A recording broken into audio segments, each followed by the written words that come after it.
Welcome to Leadership for Startups, where we help entrepreneurs and leaders build businesses that grow and flourish. My name is Toyo B, your host, and welcome to episode 16. My guest today is Anthony Young. Now, Anthony has been in cybersecurity for over 16 years, but he's been running his own company for over 7 years. He's a founding director at Bridewell Consulting, one of the UK's leading independent cybersecurity companies. He's passionate about running his business, a keen marathon runner, and loves spending time with his wife and 2 kids. Anthony, welcome to the show. Hey, Tori. Yeah, great to be here. Thank you. Yes, I'm sure we're going to get a lot out of this. Let's hope so. Yes. So let's talk about, first of all, your passion for running marathons. So where did you Okay, get yeah. that? Um, so, it was a bit of a strange one. So, started about 6 years ago, or six, from a similar sort of time as when I started the company, actually. And yeah, I was looking for a bit of a relief, outside of work to sort of clear the mind and de-stress and so on. And I started off just with an aim to run a half marathon, and I was doing a lot of park runs on the weekend, just get used to that side of things, and then did a half marathon, and I did a relatively good time in my half marathon, the first one I did, and I thought, I didn't really think I was that good a runner, and I sort of, without a huge amount of training, I did relatively well, and I thought, oh well, how well can I improve that? And then, yeah, just started setting myself little goals on a sort of, quarterly basis, and then started adding in more races, and then, yeah, eventually sort of got into doing my first sort of couple of marathons. My first one, the first marathon I did was a Bournemouth marathon, and I was on for a fantastic time. But I think I've over pushed myself because I then Mm. dehydrated and collapsed on the finish Oh line, and no! ended up Oh ended up in a medical tent. Um, no! yeah, so I was in there for a couple of hours. My wife wasn't too happy. She was like, "All right, this running thing is supposed to be good for you, not something where you're ending up under medical attention." So yeah, my first one, yeah, it went well from a time perspective, but yeah, my body sort of, yeah, held out, and or didn't quite so hold out so well.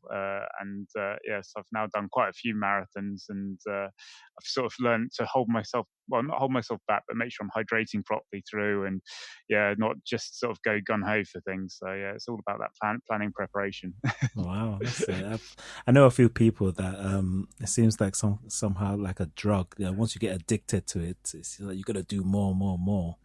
Yeah, well, I think a lot of people are, particularly if you're running businesses and so on, you're very driven to keep on improving and better yourself, and running, cycling, endurance sports, or any sports really is something which you can focus on, you can measure, and you can plan and prepare for. I find running a business is quite like doing a sport. You can, if you get that planning preparation, and you get all of those things working well, and you know what you're doing on a daily, weekly, monthly basis, you can keep on improving.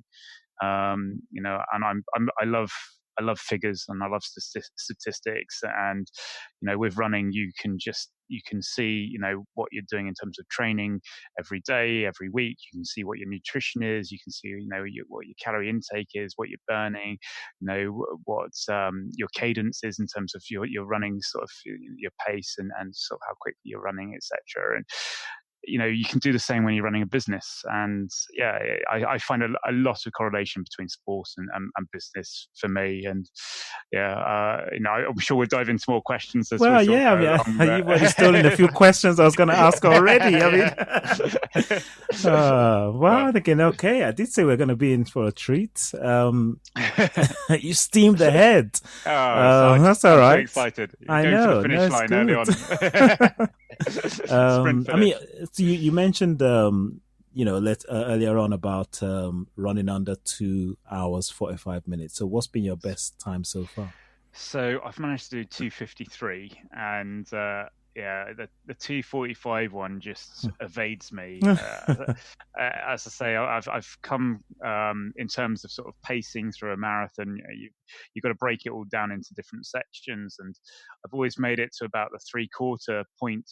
Just nearly onto that 245 piece and just haven't been able to get that last little bit right as yet. So yeah, there's a few things I need to work on and adjust to get to that piece. And then I've had over the last sort of couple of years, I've had a lot of issues with little injuries here and there, which sort of provide sort of setbacks and so on. So yeah, focus now is on Brighton Marathon for next year. So yeah, just trying to get everything lined up to be able to sort of hit it on for the Brighton one. So wow, well, I'm sure we can follow up on you on that. I'm sure. See if I make it, or if I have to make another plan for the next one. But okay, so you've been in the information security since the young age of 16.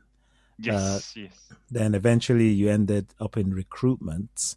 So yep. We have a number of people in recruitment that listen to this podcast. So what were some of the key skills that you took from that phase in your life? From the sort of when I was actually in the recruitment area.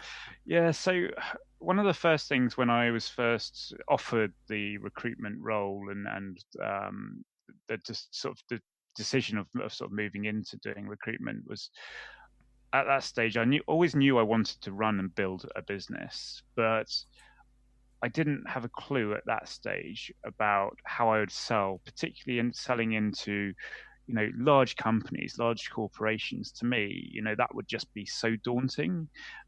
If at that stage, if I decided, right, I'm going to set up my own business or my own company at that point, I was someone who I knew how to do various technical pieces, and I knew I wanted to run a business, but I would have set up a company and I wouldn't have had a clue how to start to sell into a CIO or a CTO or a CISO or any of that sort of senior level. And I probably would have just scrambled around trying to get small scraps of business from small businesses, because I just wouldn't know how to approach large corporations and take that sort of approach, or it just would have been too scary for me.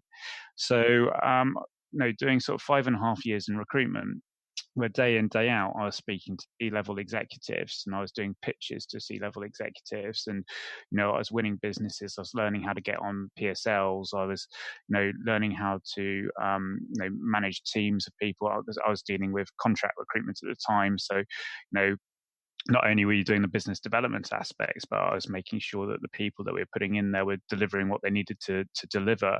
And, they were doing a good job. Otherwise, they weren't going to get the renewals, and, making sure that, I was sort of very involved in making sure we sort of got all the timesheets and invoicing and all the different aspects. So it was very much like running a mini business anyway, by running that whole sort of, the contract division, because you had the sort of the sales aspects, and then I was making sure that, we were getting the right people with the right skills, and then we were getting those people were delivering the right sort of quality of work, and making sure there's the right care throughout the whole process, because you didn't want contractors going to another competitor, to another organization, or not finishing a piece of work. You wanted the client to always sort of do more work with you, so expand the sort of services that we're doing there. So there's that, and there was the cross-selling aspects. So it taught me so much, to be honest. It's definitely a defining period in my career, and something I look back on really fondly. I think recruitment consultants can get a bit of a bad press sometimes, but if you do the job right, I think it can be really, really rewarding. So yeah, it's definitely something I've learned a lot from, and the company wouldn't be where it is now without that period in my life. So just to hone in a bit, so you'd mentioned about your selling skills and selling to more like CIOs, and so is there anything specific that, if you were going to teach somebody, for instance, what that thing is in that selling process where you're selling to senior management, C-suite, what would it be? Yes. So it's not going in with a defined plan when you're sort of trying to sell in. So many people I find these days will go into these meetings going, I've got the best presentation in the world. I'm going to go in, I'm going to present all of this. They're going to love me. They're going to love the company. And that person's having that meeting with you because they've got a particular problem. They've got a problem that they want some help with because they don't know what the answer is. But if you're going in with this presentation, you're making an assumption you know what that problem is already. but you're not listening to what the client actually needs or wants. So I go in there and say, look, you've got not much time in your calendar, but you're giving me an hour or half an hour or 2 hours of your time. So what is it you really want to sort of discuss today? What do you want to get out of this meeting? And actually let them sort of drive the agenda and just spend more time listening than sort of talking or regurgitating on onto them about what you're doing. And once you can really spend that time in those meetings listening and understanding what they want, then you can spend the time towards the end of that meeting actually saying, okay, understand what you want, this is how we can solve that problem. And you can then go away and actually give them the solution that they're asking for, rather than making an assumption when you first turn up there. A lot of people, I think, across all industries, not just in recruitment, across all industries, do assume that the client has called that meeting because they automatically know exactly what you do. So therefore, you're going to present everything you do, which could be 15, 20 different services. But actually, they're just really interested in maybe one or two core things. And if you spend that time in that meeting just listening to them and then explaining those core areas, and I was going to say, and another area is just being, genuine about, what you're doing and what you're good at, and not trying to force or be something that you're not. Yeah, authenticity, I guess. Yeah.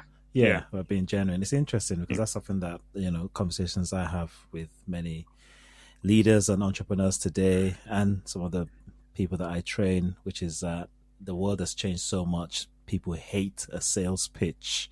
They want to have a proper conversation. And I think you're Yeah. talking more of like a consultative kind of approach. It's all about consultative sales. Yeah, isn't it? Yeah, let's try and figure this out together. That's brilliant. And it's just great to hear that you took that skill into your business, and that gave you some confidence. So maybe you can tell us, what was it that got you to think about starting your own business? Yeah, I mean, I think I've always had a drive to build and run my own business. So like my mother, she ran her own business, and so I always saw from an early age what it was like for someone to build and run a company. So it was something I knew I was wanted to do. But it was about having the right sort of skills and the right time to be able to do it. So yeah, after doing the recruitment piece, the time I left, I felt the contract recruitment market was moving. It was very much moving away from consultative sales, very much to portals where jobs were just being put out on portals, CVs were just being put up against those portals, and that just wasn't tying into my skills. My skills was about understanding a problem and then finding a solution to it with the right people, which fits very well to the consulting business, which is what I've gone in and set up. So, Bridewell Consulting, we're a cybersecurity consulting firm, and it was just, I wanted to get back to that route of working with clients, understanding what the problem was, and then providing them with an appropriate solution. When I first sort of started up, it was still very much at the beginning, utilizing contractors, but we were taking complete responsibility for the delivery of those projects, whether it's under a fixed price, etc. So it was a natural sort of progression for myself. And then, once those projects started to roll in, then that's moved to hiring more of a permanent workforce. So now we've got, our own permanent consultants, which we've moved on to those sort of projects. So it's just been an evolution over time. Okay. And let's talk about maybe, starting a business is easy to say, but it's tough. It is tough. So what were some risky decisions that you needed to take, and how did you find the courage? Yeah, I don't really know how I found the courage. I suppose for me, it was probably a once in a lifetime sort of opportunity. So it was a case of make that choice at that point, and either I would go work for someone else and build something again. I enjoy building things, so it was a case of whether at that point in time I went and built a department or something for someone else, or I did it for myself at that time, sort of 7 years ago. So made that decision. I was lucky; I had a very supportive wife who pretty much every day told me that I need to do this. And yeah, she was just like, you need to do it. You're going to regret not sort of setting something else up on your own if you don't do it now. So yeah, did it at a It's point good where we just support, man. That's good yeah, support. So at a point we're just getting married and, two Yeah. young kids as well. Wow. So yeah, it was a lot going on. And, for the first couple of years, um, we weren't earning a lot of money, and it was a case of those doubts creep in when you're not earning lots of cash. I mean, not that money's sort of the be all and end all, but when you're, gone on for being well paid as a recruitment consultant to not earning huge amounts of money, and then knowing how much you could earn doing something else, and doubts just sort of creeping in, and just thinking, I'm working longer hours, not having the breaks. When you start a business, everyone's got these, ideas and ambitions that, you're going to take back control of your time and you're going to be able to do so much more. But the thing is that if you're really driven and you're passionate and you want to make a success of something, you don't stop. You live and breathe it 24/7, and you're answering your calls on your holidays, on your weekends, and everything. But it's not a hardship. I mean, it's something that you do, and then after you get over those sort of first couple of years and it's getting more successful, you then need to learn to sort of step away from answering and being available all of the time to move back into more structure and sort of retraining yourself again to saying, actually, I don't need to be doing this 24/7 anymore. I've got more people here, and I need to give back more to the family and everything else like that. So it's taking yourself through different sort of phases, and yeah, Well, building no, on that's that. no. I mean, there's a lot in there that you've mentioned. So if you sort of dig deeper, like one layer down, because you talked Yeah, about this challenge. We've had another podcast interview with one of my friends, Bevis Allen, about when you get knocked down, you need to get up, and yeah.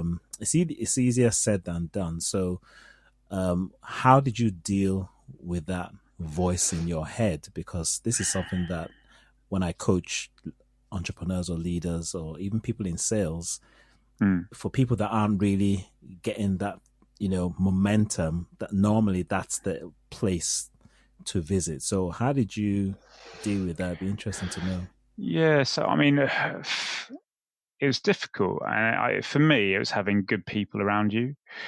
People who could not only like morally support you, but had been in the same place.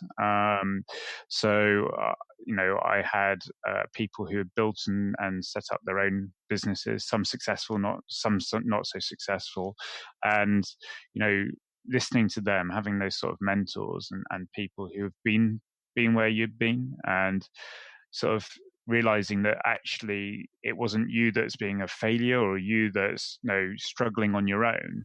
This was Because you like a because right, you can like take it personally, can't you? In those yeah, moments, yeah. yeah. I mean, it's like a rite of passage with Mm. any business. I mean, I'm sure there must be a couple of businesses out there that have grown and they've not had any issues, but 95% of businesses that have grown and built up, have struggled. And you look at the amount of companies which, don't survive past like 1, if not 2 years. The amount of companies that don't make it past 5 years.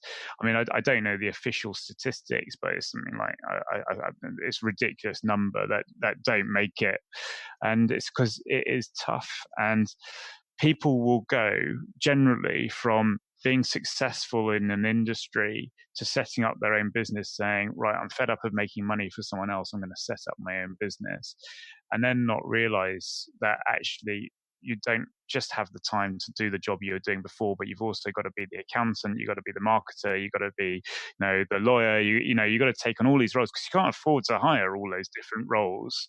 So you've got to take all of those on. So not only are you doing your sales role and everything else that you were doing, but you've got to take on all those other positions until, you're successful enough to be able to start bringing in and getting people to help you with those areas.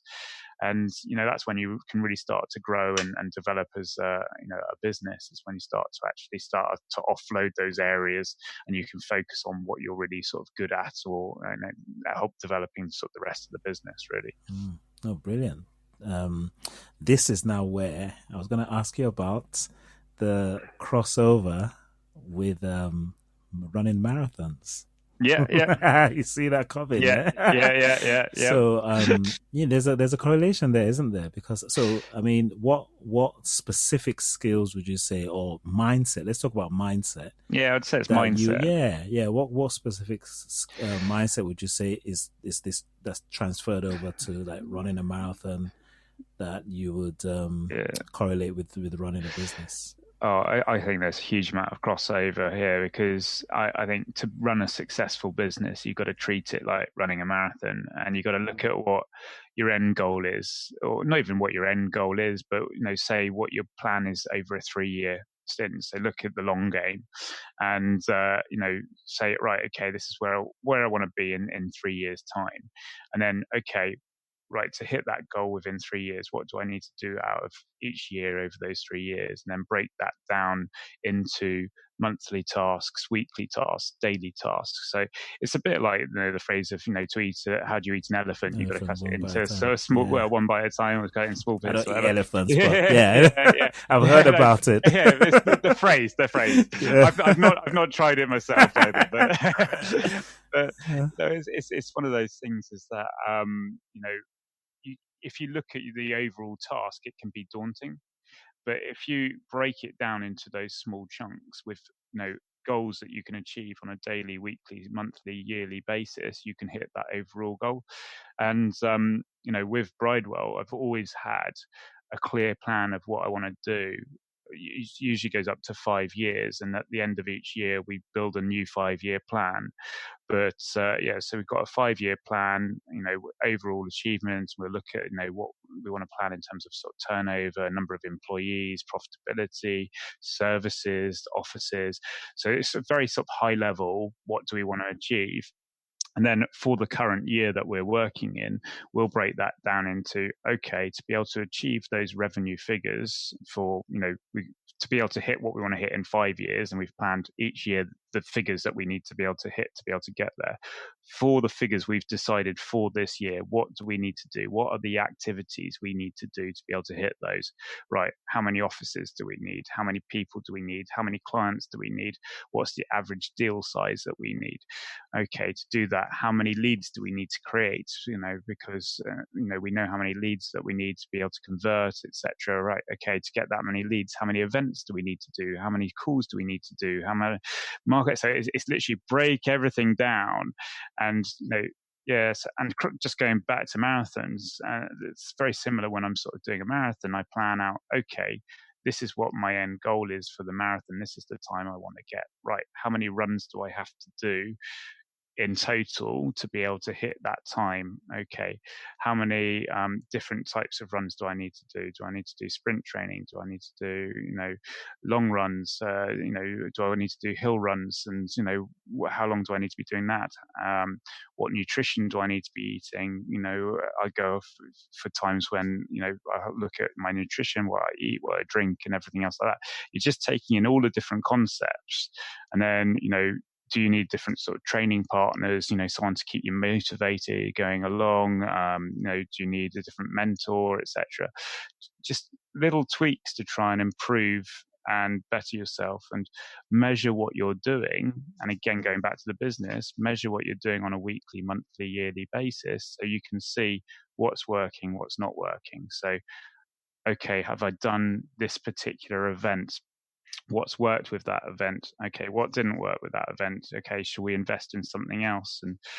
And for me, I suppose one of the things that's worked really well for Bridewell is measuring specifically around marketing and where we've been getting the money, so we know where we can invest more to get more wins coming in. And everyone's out there trying to get leads, and everyone's out there trying to get business, and how do we rise against our competition, and how do we how do we make ourselves successful going forward?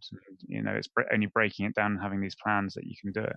Yeah, no, that's um there's a lot of things I would love to ask, but let me let me take this route first Yeah, about, yeah, because let's obviously it's about leadership for startups, right? And yeah. you've sort of hit one of the key things about the startup phase is that you're not in business until you have a customer who's paying for your services, and Hmm. that's normally the area of struggle, because yes, you can have a great business idea, so how did you what is your strategy, what was your strategy then, because obviously you've Mm. transitioned, I'm guessing, but it'd be interesting to know your strategy around sales and marketing, because that's an area where a lot of people find challenging, and more so because your consulting business is not a product, if you know what I mean. Yeah. It's yeah. So could you just talk us through how you Yeah. dealt with So, that? so for myself, we started Bridewell. It was very much go old school. It was a lot of bashing the phones and a lot of meetings. And I suppose the biggest sort of struggle I had in that first year was that I gone from successful recruitment consultant where I could have a meeting with pretty much any CIO or CISO that I wanted at that stage to, right, going to pick up my black book or make a load of calls to people who I know and I've got really good relationships with. And to be fair, most of them would meet with me and we had really good meetings, but trying to get them to put their money where their mouth was really difficult. And it was because they were just a little bit worried of investing in or providing something, particularly a big project, to an unknown company, because they were worried about their procurement. You've got no track record, you haven't got 3 years worth of accounts. They were worried about what happens if the project goes wrong, and that they haven't used their normal supplier that they've used in the past. So all these sort of doubts would sort of set in. It was like, well, they didn't know whether to take that sort of risk, as it were. And I remember, when we got the first project in, and it was just, it was a great relief because it was a really good project, something which was, something we could sort of, smash out of the park, and we could really sort of handle it and do well. And it's just like, this is just going to make life so much easier and better, because we could then, from that, get a case study and testimonials and everything else like that. So it's just, once you get that first piece to really get up and running, you can then start to build out some more marketing collateral, and you got a referee and something as someone can go to. And we've always focused very heavily on the customer experience. We feel like within the cybersecurity industry that companies out there just feel like they can do what they want and get away with what they want, and people always need their services, and they forget really about what the customer really needs and how to sort of deal with the customer. So we've always really focused on making sure the customer gets a really good experience through the whole process, and that they really feel like they're involved in everything, and they get good communication through it. And we go on a sort of journey with them, and it's worked and it's paid off. And majority of the companies that we had from that sort of first year are still with us now, and we've gained a lot of our business through recommendations and referrals. That's probably our biggest source of revenue. Is we got a customer who likes what we do, and then they recommend us to another 2 or 3 customers, and we're just grown that way. Wow, that is fantastic. And some people who know me know why I'm stressing that. That's something that I train a lot, which is that you gotta love if you love your customer, take care of your customer. What you want is repeat business, Yes. and you want Yeah. referrals, Yeah. because there's the whole lifetime value, thing. Oh, exactly. Yeah. But I'm gonna sort of switch things around a bit, because that was 7 years ago, right? Yeah. And the world Yeah. has changed a lot, It social has. media, Instagram, all this stuff. So if you were starting now, and with all the wisdom that you've picked up from that journey, would you do anything different? And if so, what might that be? What, from a marketing perspective? Yeah, from a marketing perspective, like getting your first customer stuff. Yeah, I think I would definitely take this similar approach, because I think working with people who know you personally is you're going to get more potential success that routes, just because people buy from people, and if you got that sort of way in, it's worth sort of using that. I mean, it depends on the particular business that it would be. I say ours is a heavily trust business, so it needs that personal touch. But yeah, I mean, at the moment, you've got so much that you can do sort of through social media and so on, particularly if it's a business to consumer type launch. So it would depend on what sort of industry it was sort of going into. I mean, I know now in terms of what we do, I mean, we do a lot of marketing, we do a lot of events, but I wouldn't have really been able to afford to do that in the first year. So that's something which I would have liked to have done, just didn't have the sort of the budget to do it.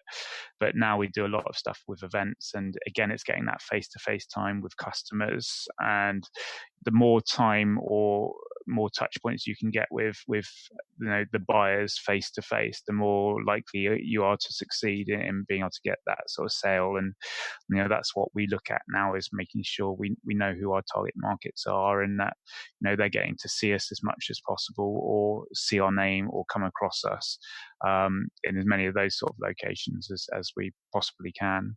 But yeah, I don't know what in that first year, unless I'd had a big pot of money, I don't know what I would have been able to do that much better to be able to increase our sales in that point of view. But I mean, I know you can do some very cheap things with Facebook advertising, etc.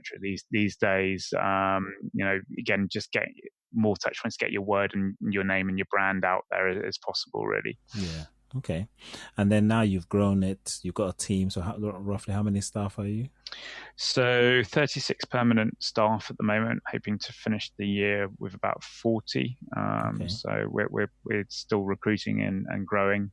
And then the plan for next year is to grow that to 70. So we've got So right. we've nearly doubled. We've nearly doubled every year. So that's been sort of the plan, as it was, to sort of keep going for that sort of doubling in growth, but retaining the quality in terms of what we're sort of doing and delivering. Yeah.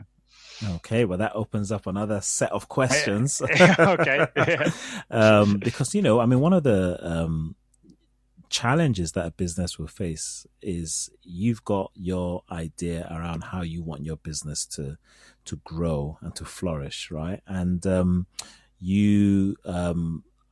moment you start bringing people in, as I'm sure that could be the beginning of its growth, or in some situations the death. So how do you find top talent, and what's your process of bringing them on board? Yes, it's difficult, and definitely have not got this one right all of the time. I've gone through a number of different challenges with recruitment, and I think main thing is getting the right mindset, hiring the people with the right sort of mindset who sort of align to what you're wanting to do and how you're wanting to do it, and have the same sort of drive as you as well. And particularly early doors, getting that right is really important. You don't want to be someone who's working all the hours that God sends, and really driven, really passionate, and then you hire someone who rocks up at 10 in the morning, leaves at 3 in the afternoon, and just doesn't give a damn what's going on, really. Because when you've got a small workforce, that's just demoralizing. You want a lot of people around you are very passionate and optimistic about getting the business off the ground, and then it makes it fun for everyone to be sort of going in that sort of same direction. I was very lucky that I met my business partner now, so he started doing some contract work for us, and then he came into the business full time, and then we became business partners, and we just hit it off really well. And I knew he was someone that coming into the business could just improve the business no end in terms of his sort of technical skills, ability, and everything else like that. And he challenged me, I challenged him, and it just we just knew it would be a better business with, us working together than, if we had separate businesses and so on. So, that worked for me, having someone that you can really bounce off.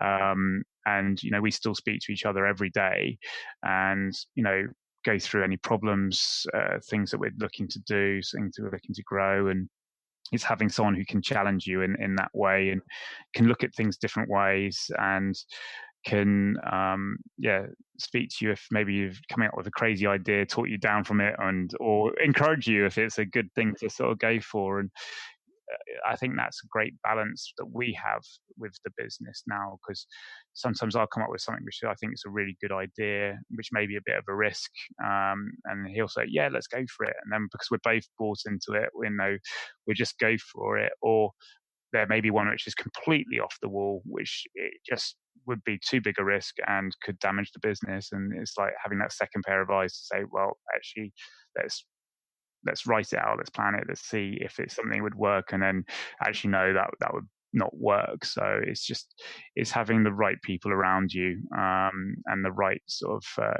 mentality is really important, I think. And do you have a way of spotting that early on in the process? So I would say that we've not got it 100% right. I think we're getting better with our recruitment process. I was literally saying it earlier today to someone else, actually, that I feel as though this last sort of year we've got better at our recruitment, and we've got a lot less people who we're sort of thinking, right, they're not right for us, or they're not right for the Bridewell sort of fit of doing things. And it's about focusing very much more on that mindset, and that. So for us, it's that passion for information security, cybersecurity, passion for learning, ability to be a self-learner, self-starter. Quite a lot of people within the company are sportsmen and ladies as well, so they'll do a lot of.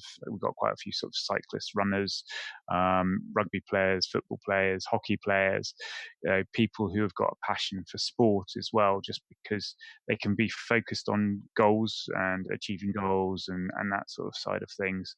Whilst that's not, the be all and end all in our hiring process, it gives us an idea of their mindset, and, that they're able to commit to working within a team, or, aiming for a goal and achieving those goals.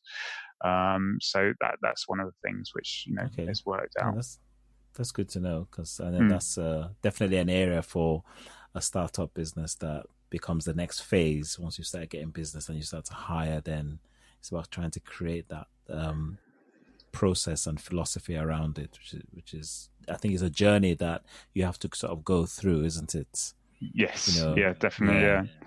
Yeah. And it's about defining what the character traits are that you want people to, because again, these people with us, they're going onto client sites on a daily, weekly basis, and they're the face of the company. So you want to know that they're portraying the right characteristics in front of the customer. And again, the feedback we're getting from the customers are that they love having the people around, and and that's when we know we're hiring the right people, when they enjoy having our people on site, and they like having them as part of the team, etc. Exactly. Yeah, it's one of the rules that I train is always you hire for attitude, not for skill.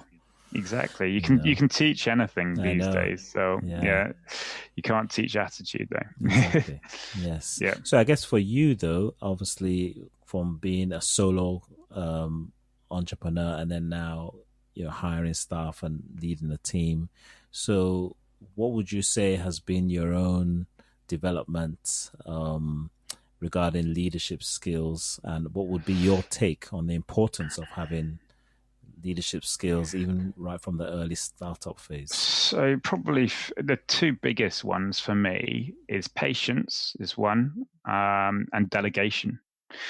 I was a bit of, some will say I still am a bit of a control freak, but I think anyone who starts a business is to a certain extent. A lot of people start a business because they want control of everything. They don't want people telling them what to do and everything else like that. And when you invest time and effort into something, you do have this natural urge to still want to control everything that's going on, and to really watch the business grow and to hire things is learning to take a step back and saying, no, I've hired someone with some skills to do this, and I've got to trust them to do the job you've hired them to do, not go over their shoulder and go, oh, what are you doing now? Oh, I didn't do it like that when I was doing it that way.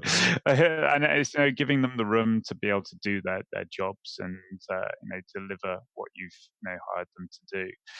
And that was a hard lesson for me in terms of just being able to take that step back. And now I really enjoy it. I enjoy just seeing, the teams and the people, doing their work and their jobs and seeing them being productive. And, I'd love it if I can get to a point where I can just, put my feet up, see them all working. I'm not going to have to do anything. But yeah, I don't think I'll ever get to that stage. And I think my wife would say I'll go crazy, and I probably wouldn't be able to do it anyway. But it's just one of those sort of pieces. But yeah, and then just having the patience really, and perseverance to crack on with what you're doing, and not let it get you down on the tough days, and just to take a step out every now and again and say, right, that's been difficult.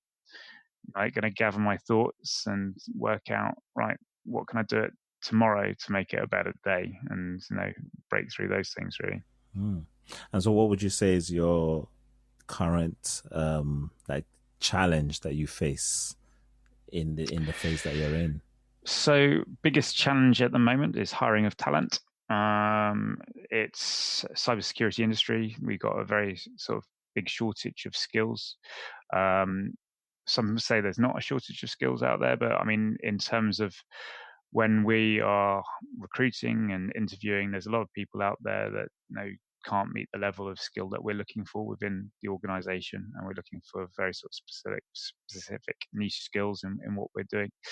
So we're in a good position where we've got a good pipeline of work coming in, and our restriction to growth is the number of people we've got to sort of deliver it. So but we've made that decision that we're not just ever going to hire people just to fill seats, and we will only hire the right people when they're available. And it's just become a constant point within the organization that we're generally always doing interviews, so we've always got that pipeline of people coming in, or at least know who the good people are, so we can move with them quite quickly.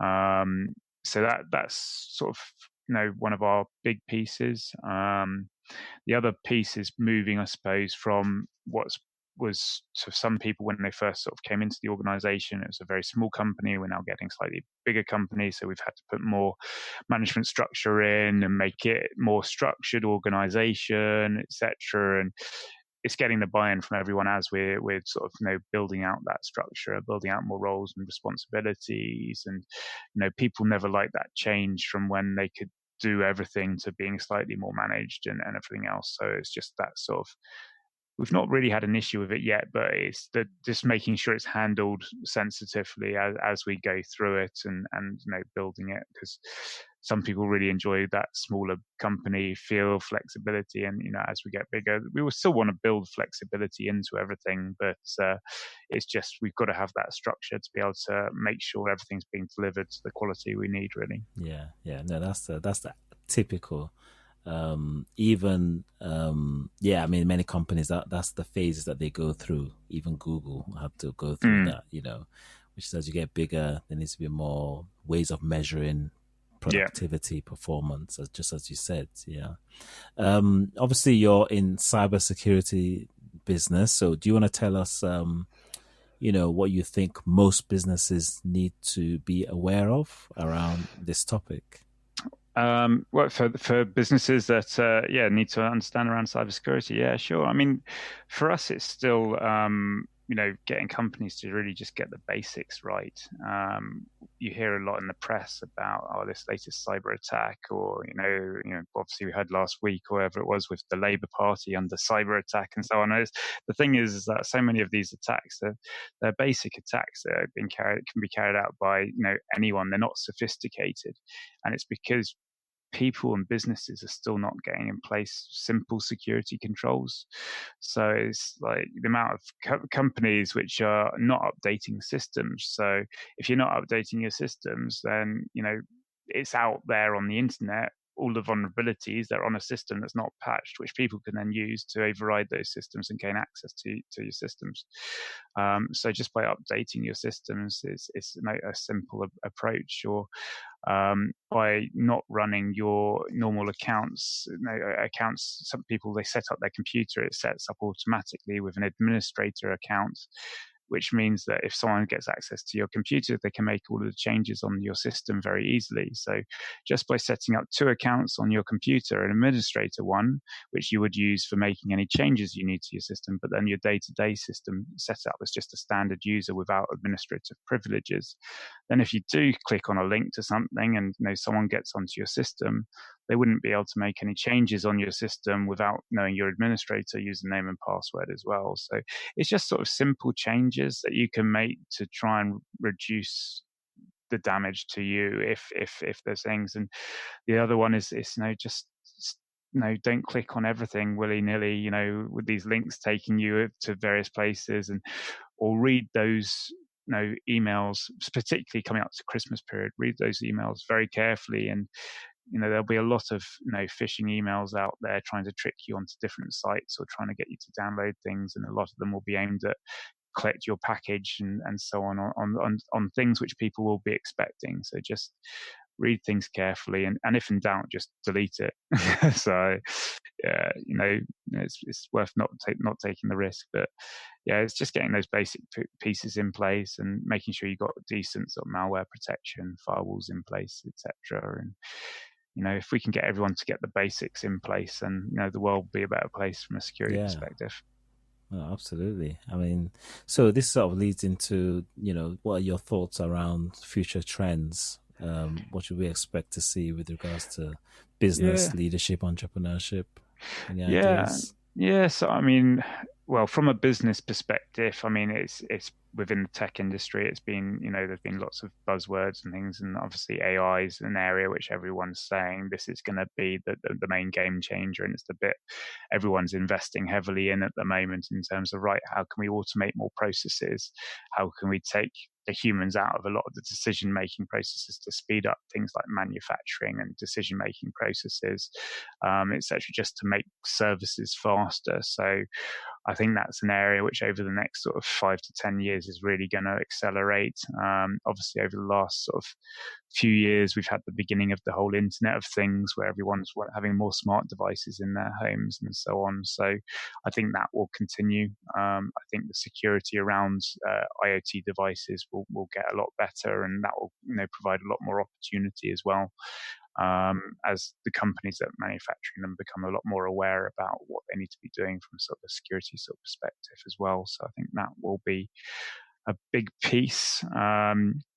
From a sort of leadership perspective, I think it's going to be an interesting sort of 3 to 5 year piece. I think workforces now expect a lot more from companies in terms of flexibility of working and so on. So I think we're going to move away, or see a lot more of a move away from the traditional 9 to 5, and I think people won't be so excited about, I'm working in a Google office where I spend all of my life and, got a slide and sort of bean bags, and people are going to be a lot more expected, or saying, well, actually, I can work in my office, I can work from home, I can work abroad, and spend, my summer in, Spain or France, and I can do and it's just going to be about a mobile workforce, as long as work is getting done more, and work's being delivered. I mean, it obviously depends on the industry that you work in and what you're delivering. But I mean, I know that we're seeing it a lot in the sort of security and sort of tech space, is people's expectations of how they're working and how they're delivering things are changing. And I think leadership needs to understand that and embrace that if they want to hire some of the best talent out there for their organizations. And I think companies which are very stuck in I've got this office which I've invested lots of money in and I want all of my workforce to be in there, their sort of struggle. And we have quite a flexible workforce, and with that it brings its own issues of how do you create that team. Because obviously within an office, it's easier to build a team environment than if you've got people sort of spread all around the UK. We counteract that ourselves, and I'm not saying we've got this 100% right, but we try and do quarterly team days where we bring everybody back to one of our offices, do a review of what we've done over the last quarter, what we're looking to do over the next quarter, sort of talk through some of the sort of security problems and things that we've gone through over the last quarter as well, and then talk about or just look at some sort of team building activities, etc., and just to build a bit more of cohesion across the organisation. And that seems to be working. Whether that still works as we get bigger and bigger, not sure, but it works at the moment. Wow, that is forward thinking, and that's something that I foresee as well. Mm-hmm. We're seeing more of that, as you said, about the flexible working. There was something else that you said earlier on about creating an organization with a self-learner, and that's something that I try to promote as well, which is that individuals have to start taking ownership of their learning, taking ownership of their productivity, their time, their focus. So a few more questions. It would be interesting to know from you, like, what's a typical day like for you? Do you have a routine? Do you have rituals? Do you have... So I suppose my routine is I like to get in the office before anyone else. I like an hour in the morning when no one else is in the office, just to go through my key tasks and get some things out of the way, just so I've started the day knowing I've ticked off a few things before maybe I'm called into a number of meetings or a number of other areas I need to help other people with areas. So I like to start my day with knowing that I've achieved a few things before everyone else has come into the office generally. And then, my days are just generally filled up with quite a few meetings. I usually will carve out a couple of hours again later in the day for me to focus on delivering some key aspects that I need to sort of deliver. I usually have a day set aside for sort of client calls, client meetings, it's and then sort of obviously we've got various calls with different leadership teams, and so sort of catching up and making sure projects are being delivered and so on. But and then Friday, I suppose, I spend end of Friday just writing out all the things I want to achieve the next week. So I've got a clear plan for the sort of the next week as well. So so I've got make sure I've achieved what I wanted to achieve in the current week, and anything that I haven't achieved, don't beat myself up about it, but just put it onto the plan for the next week and know what I'm going to sort of do then. And so sort of generally what it is. And what I will also generally do is, at the end of each day or when I get a moment, is I'll plan tasks in my calendar to make sure I know what I'm supposed to be doing, but also I'll remember to plan in breaks. So I've got when I need to have some time to do some other bits and leaving gaps for when things move around and so on. But it's just making sure you've got those tasks and that time to be able to sort of deliver what you need to deliver, really. Wow, this is brilliant stuff there, Anthony. Final question. So, obviously we have different leaders that will be listening to this that they're sort of at different phases on their journey. So what advice would you like to share with our audience? So for different leaders, different areas of their journey, it's just, do it the way that is right for you. Everyone will have an opinion on everything. That's one thing that I've sort of noticed, is that, and it's good to listen to, what other people have said, but obviously, what works in one industry may not work within another industry. So, listen to what people have said and what they've done, and you can learn from those things. But you need to do what's right for you and your industry. And if you are struggling at any stage, feel free to reach out to people who have been there and done it before and see what they could do. And there's fantastic books out there. I mean, generally, I'll try and read some different books every now and again when I'm sort of on holiday, etc. If there's a particular area that I think, right, I need to better myself in something, then I'll take a book and see if there's areas that that will help and improve. Or again, also as if you are stuck on something, don't be afraid as well to get outside expertise or pay someone to come in and coach or help in a particular area. As people who've building companies, you're not expected to know everything from how to run a finance team to how to run a marketing team, or how to do marketing, how to do accounting, how to do legal areas. You're not supposed to be an expert in all those pieces. Most people who start a company are good at doing one thing and then they've had to take on all these other areas. So don't beat yourself up if you're not getting it all right all of the time, and look out for those experts who can help you and can help you grow the company faster by utilizing their experience, really. Brilliant. Do you have any specific favorite book, current book that's had a huge impact on you? So trying to think of ones that's had big impact. I've read a lot of sales books over the years. Always had an interest in sort of learning different pieces. There's one called one I've been reading this last quarter called Making Channel Sales Work. So just looking at if we're opening up channel sales, how do we do that? Because that's something I've never had to do before. Everything for me has been direct sales. So I've been looking around different aspects of building up channel and different, because it's something which you don't really have control over, how that channel is selling your services. So it's getting the right people on board. And I see a lot of companies out there that are building channel and they just seem to want to take on as many partners as possible. And for actually if you actually define having a select sort of channel and making sure they really understand you, your business, your services, and have that same respect for your customers that you do, I know that sort of works well. So that's one book reading or read a little while ago, which I'm focusing on our business at the moment and how we can build those aspects up. Thank you. Well, this has been a fantastic session interview. I did say this at the beginning and really learned a lot. Really thank you and appreciate what you've shared, just your journey and how you were able to overcome in your mindset and also build this up to where it is today and share that with our audience. I really want to thank you. And if anybody listening wants to contact Anthony Young, you can be in touch with him at bridewellconsulting.com. The link will be on the show notes. And so for our listeners, I want to thank you for joining us. And thank you, Anthony, for such a wonderful interview. Thank you, Toya. It's been great to be honest. So thank you. Yes.